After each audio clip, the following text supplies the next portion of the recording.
ગુજરાતનો આવાજ।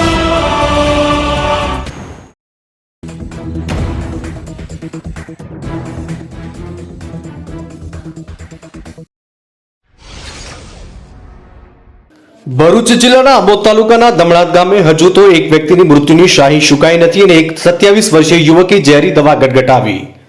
આંબોદ તાલુકાના દમણાદ ગામે 2 દિવસમાં બીજા વ્યક્તિએ ઝેરી દવા ગટગટાવતા કરુણ મોત નીપજ્યું હતું। ઉમેશ ઉર્ફે ઓમવીર જયપાલ વસાવા નામના યુવકે મોનોકોટર જેવી 500 ml ઝેરી દવા ગટગટાવી જતા આંબોદ સામૂહિક આરોગ્ય કેન્દ્ર ખાતે સારવાર અર્થે લાવતા તબીબે તેમને મૃત જાહેર કર્યા। કોઈ અગમ્ય કારણસર ઝેરી દવા પી જતા મોત નીપજ્યું હતું ત્યારે આંબોદ પોલીસે ઘટના સ્થળે પહોંચી અકસ્માતનો ગુનો નોંધી બોડી ઉપર કબજો મેળવી પીએમ અર્થે ખસેડી તપાસ હાથ ધરી હતી। આંબોદથી અમારા પ્રતિનિધિનો રિપોર્ટ।